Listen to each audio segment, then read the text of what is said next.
నమస్కారం. మాస శివరాత్రి రోజు ఈశ్వరుణ్ణి ఏ విధంగా పూజిస్తే విశేషంగా ఆర్థిక ఆరోగ్య కుటుంబ సమస్యల నుంచి సులభంగా బయటపడవచ్చో నేటి పరిష్కారాలు అనే అంశంలో పరిశీలిద్దాం.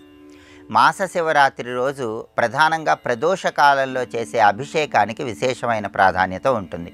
కాబట్టి సాయంకాలం ప్రదోష కాలంలో స్ఫటికలింగానికి లేదా పాదరస శివలింగానికి లేదా నర్మదా బాణలింగానికి అభిషేకం చేసుకుంటే చాలా మంచిది.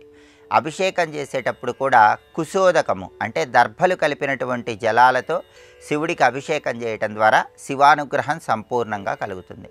అలాగే అభిషేకం పూర్తయిన తర్వాత పరమేశ్వరుడికి గంధం బొట్లు అలంకరించి పరమేశ్వరుణ్ణి ఎర్రమందార పూలతో పూజించడం ద్వారా శత్రుబాధల తీవ్రతను తగ్గింపజేసుకోవచ్చు. అలాగే పరమేశ్వరుడికి చిమ్మిలి నివేదన చేయటం ద్వారా అన్ని రకాలైనటువంటి సుఖ సంతోషాలు భోగభాగ్యాలను సిద్ధింపజేసుకోవచ్చు. మాస శివరాత్రి ప్రదోష కాలంలో పరమశివుడి దగ్గర దీపం వెలిగించేటప్పుడు మారేడు దళం మీద దీపారాధన కుంది ఉంచి దీపాన్ని వెలిగించాలి. ఇలా చేస్తే పరమేశ్వరుడి సంపూర్ణమైన అనుగ్రహం కలుగుతుంది.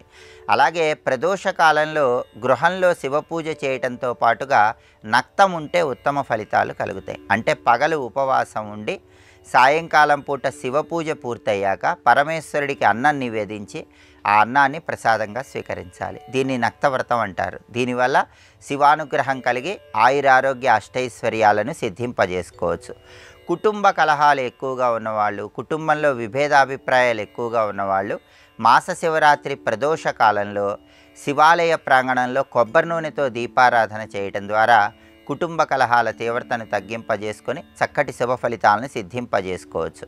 అలాగే వృత్తిపరంగా అత్యున్నత స్థాయికి ఎదగటానికి ఈరోజు శివాలయ ప్రాంగణంలో ధ్వజస్తంభం దగ్గర దీపాన్ని వెలిగించాలి. అలా చేయటం ద్వారా పరమేశ్వరుడి సంపూర్ణమైన అనుగ్రహానికి ప్రతి ఒక్కరూ సులభంగా పాత్రులు కావచ్చు. అలాగే ఈరోజు ప్రదోష కాలంలో పరమేశ్వరుడి హారతులు దర్శనం చేసుకోవటం ద్వారా పరమేశ్వరుడి అనుగ్రహానికి పాత్రులై సకల శుభాలను సిద్ధింపజేసుకోవచ్చు.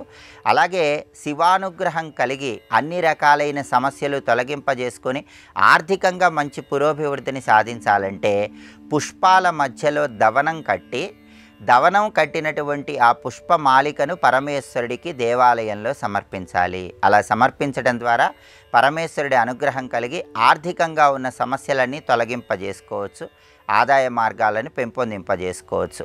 ఓం నమో భగవతే రుద్రాయ అనే మంత్రాన్ని స్మరించుకుంటూ పరమేశ్వరుడిని పూజించడం ద్వారా గ్రహ నక్షత్ర మాలికాధరుడైన పరమేశ్వరుడి అనుగ్రహం కలిగి నవగ్రహ దోషాలన్నీ తొలగింపజేసుకొని సకల శుభాలను సిద్ధింపజేసుకోవచ్చు.